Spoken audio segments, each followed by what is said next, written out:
Hey guys, welcome to episode 4 of the Nitro project. We're back again, which means bad news. Now the roto start we fit last time, which is in the back there somewhere, just there, worked really well. As you can see, knuckles are fine, absolutely fine. So no issues there. Really like the roto start. Made it so much easier, so much quicker, really smooth, and no issues with that at all. So happy with that. But we still ran into the same problem. It kept cutting out when it was idling and when it was running as well. As soon as I pressed the accelerator or press the throttle, it would just cut out and die. So I think I found what the issue is. When I left the glow starter in, it actually kept running. So obviously the glow plug is one of the things that I'm having issues with. So I was running a cold one on a cold day, so that might have been what was causing it. So I've gone for a Fastrax medium hot glow plug. Platinum. It's number 4 there. You can just see there. So I'm going to try that out. May as well change it now while it's on camera. And then you can see the other thing here is I've got a big receiver pack from HPI. This is from their plasma range, 6V nickel metal hydride, 4,300 mAh. That should give me massive runtime with this, just running the 2 servos. So I'm going to fit that later. But first of all, I'm going to fit this glow plug. Really simple. Get your big wrench there, crack it off. Undo it. So this is the old glow plug, you can see there. Not sure how well we can see that, see if it focuses in, I think it does. But yeah, it's quite black and yeah, obviously not running as hot as I want it to. It's not like a spark plug where it actually receives an electric current and that makes it glow. It glows from the ignition of the fuel and air mixture when it's actually running. So on a cold day, it's going to cool down a lot quicker after one of the explosions has happened, and that may be why it's actually cutting out on me. So I'm going to give this new glow plug a try and see if it actually runs better. So ideally I want to get that washer off as well. I'm going to do that. See if I can get it with some pliers. It does need a bit of a clean because it did get oil everywhere. There you go. So that's the old washer just there. We don't need that. So this is the new plug. I'm told that it fits. It says from the website, so we'll see if it does. So put that back in there. I'm going to lift it up so it doesn't fall out because it's a pain to get out if it does. So I'm going to do that and just thread it in. Remember not to thread it too tight, otherwise you'll strip it out and you'll have to get a new cylinder head. Just tighten it up very lightly and that's it. So hopefully that's going to fix the running issues that I'm having with it. Really simple fix, and we'll see what happens. But moving on to the new battery. So this right here is the battery box where you put the 4 AA batteries to run the receiver, which is attached to both of those servos there. That's the throttle servo and that's the steering servo. And yeah, run some 4 AA batteries, and it's infuriating. It's by far my biggest bugbear with this radio control car. This is in real time. I'm going to show you how long it takes to change the batteries in this, or actually just access the batteries. So 1 screw, 2 screws. So remember, if you've got AA rechargeable batteries in there and you want to take them out and charge them again, this is what you have to do to access them. So we're on the 3rd screw now. 3. This is the 4th screw. It's got a little switch on the top as well. This is the waterproof box for the electronics. So that's the 4th screw. This is the 5th screw. And why this screw at the back is here, it's stupid to get to it. You have to actually move the air filter out of the way to access it. And it's very close to the throttle linkage as well. That's the 6th screw. 6 screws to take this lid off to actually access the batteries inside. So there you can see that plugs into the battery holder. That's where the 4 AA's go. That runs through into the switch. You obviously turn the switch on and off, and that runs into the receiver, and then the receiver runs. It's got 2 wires there, one for the throttle servo and one for the steering servo, and that runs underneath this chassis over to there. So that's how you access the battery of a HPI Bullet, and I think it's absolutely ridiculous. it could have been like a simple clip mechanism where you just got a little fold over clip it down, it seals it, because it's obviously it's waterproof, so it's got a little rubber seal there. You clip it down and it holds it down and stops it. But no, you have to use 6 screws, which I think is a bit excessive just to get to 4 batteries. And depending on how often those batteries run out, you may have short life batteries, and that could run out in one run, and then you have to sort of get some new batteries for it. So, not the best system. So what I'm going to do is I'm going to remove this whole case here, the receiver and battery case. I'm going to remove it completely and just attach this plasma HPI battery straight to the chassis, either with zip ties or sticky stuff or whatever. It's quite a heavy battery, but I'm going to see if I can actually attach it to the chassis straight away and just plug it in directly. So I'm going to give this a go. I'm going to get this removed and then we'll see what happens. So from the bottom, I think it's held in by 3 screws, or could be 4. Nope, it's 3. So there's one there, one there, one there. So we'll see what happens when we remove these. There you go, that's that screw. So, is that now loose? Let's have a look.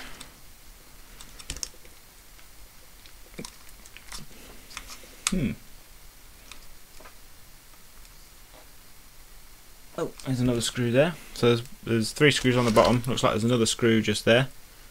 See it just there? So let's take that one out. Move it so you can actually see. So that's got rid of that screw. Is it going to come out now? No. Oh, may have to do some more investigating then. It looks like it's held into this chassis here. So we'll see what happens when we take that out. So I have managed to get it out. It was actually incorporated into this part of the aluminium chassis here, sort of the main plate that holds the steering and the throttle servo in. So there's actually nothing supporting there. It was actually incorporated into here, to these set of screws here. So what I might do is just cut that bit out of the receiver box and put it back under there, just so that's got a bit more support. It doesn't move much now, to be honest. It really doesn't. So it may not need it, but I'll just do it anyway, just for a bit of extra support. So now I'm going to see if I can actually get this receiver, because it's actually tied in. It goes through this little channel here, and this has got a big sort of grommet in it.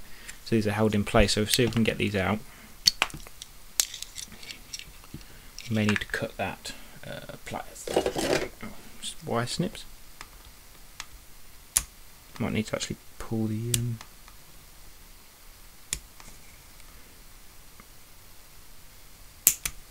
there you go. Let's got that one. Hasn't cut the aerial either, so I can pull the aerial hopefully back through there.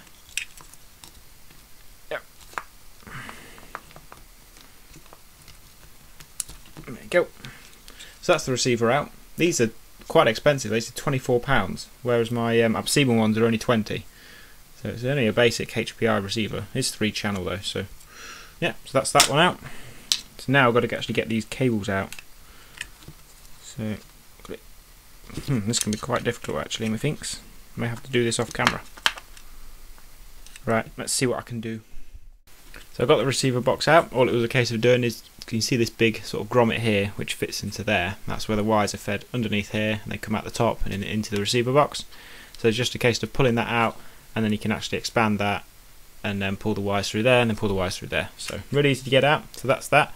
So what I was talking about with here is cutting maybe down there and down there, just to get this sort of section here, and maybe cutting across the bottom a little bit, just so I've got that support for the throttle. You can see there, there's no sort of support there. It doesn't move much, so I don't think it's that structural.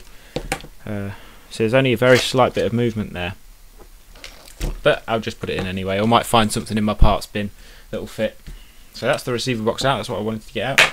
See, big fat space here, ready for the battery. You can see the drive shaft there, and obviously the receiver box would sit here. If a stone got down there and hit on the drive shaft, it would wear away at the drive shaft. So we shall move that out of the way. So this is the battery.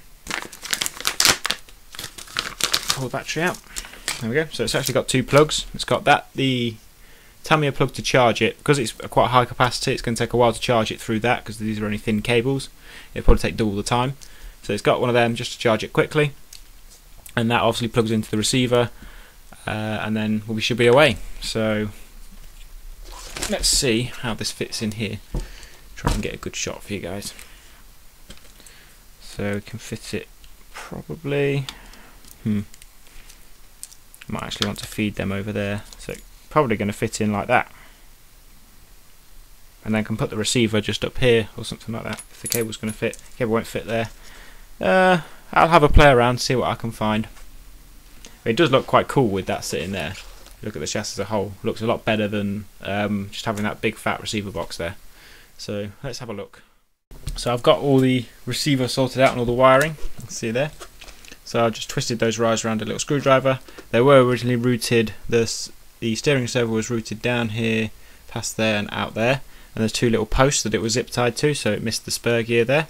So I've taken that out and just run it back through here, up here, spiraled it around and plugged it in.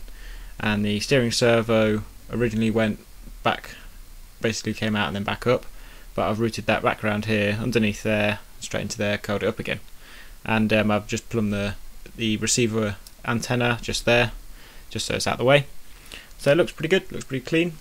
Obviously it's not waterproof anymore, because it was originally in that box. Now it's not, but what I can do is I can just cover it in plaster dip and re-waterproof it, and that'll be fine.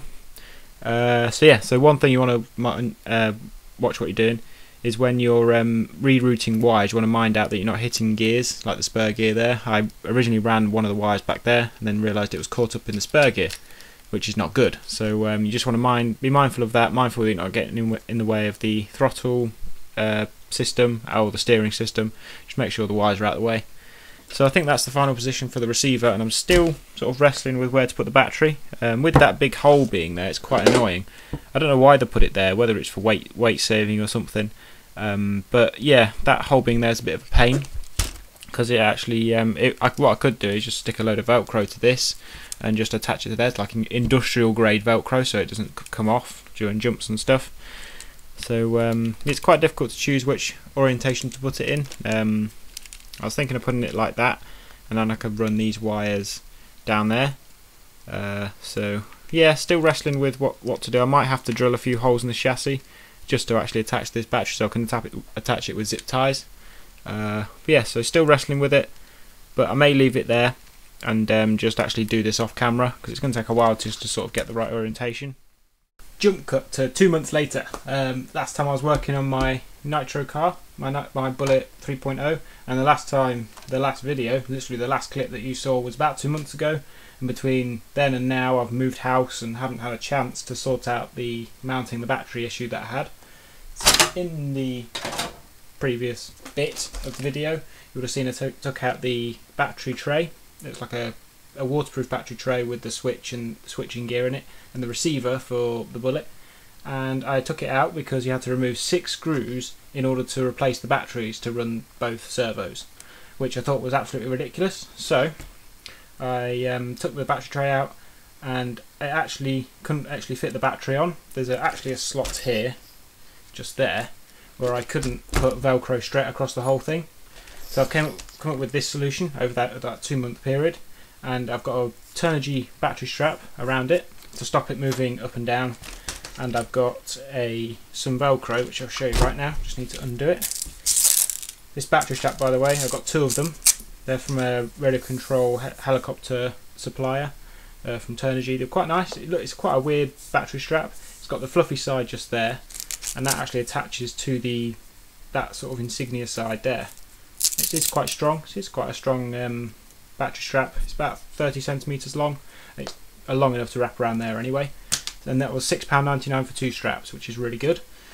But yeah, so that's my 4,500 mAh battery in there. It's actually for a HPI Baja, but I managed to get it in here, and it's going to give me great run times for both servos.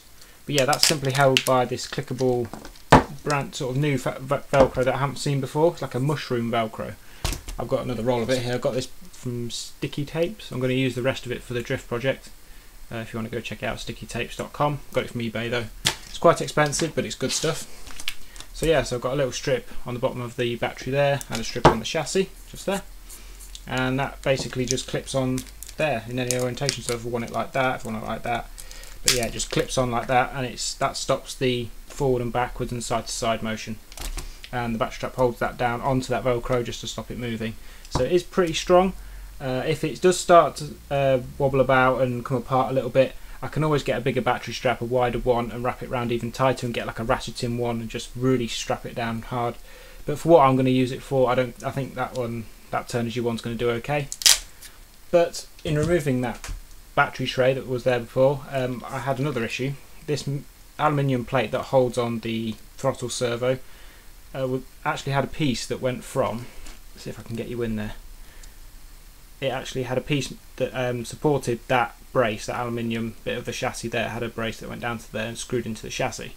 So removing that battery tray obviously removed that brace, so I managed to find like an L piece of plastic that had screws in all the right positions for the bottom. Got a countersunk screw just there, so I screwed that in there. That went into the bottom with a little plastic spacer, and the two screws went into the servo mount there. So that's nice and solid now, it's not going to move, and should hopefully stay like that. Obviously got the receiver plugged in there, and the batteries just sort of feed around here and go up there. So I think a pretty cool solution to that undoing 6 screws to just replace the batteries for the receiver and the servos. That just sort of tapes on there. It's just going to be so much easier when I'm going to be replacing the battery if I want to charge it. And it gives me a bit behind here. There was actually quite a tight space, so a stone could get caught in there, rub against the drive shaft and damage it. So that space is all nice and open, it's going to be free moving, all the dirt can just move out of the way. So we just get the battery strap, feed it round, hook it through, tighten it down and just wrap that around there. Look how quick that was, really quick, really simple, and yeah, just going to make it much easier. So once that's strapped down hard, that is quite stable. So yeah, that's the solution to the battery tray, having that stupid battery tray. So yeah, really happy with it. Can't wait to start running it again. Got the new glow plug in. Hopefully that's going to make it much easier to run, much easier to tune. And yeah, just really excited to start running a different kind of RC, a Nitro RC, instead of a battery powered one. So that's been this episode. Thanks for watching. If you want to check out the Facebook and Twitter pages, links are down below in the description box. If you've got any questions or comments, leave them down below in the comment section. Thanks for watching, and I'll see you next time on RC Projects. Goodbye.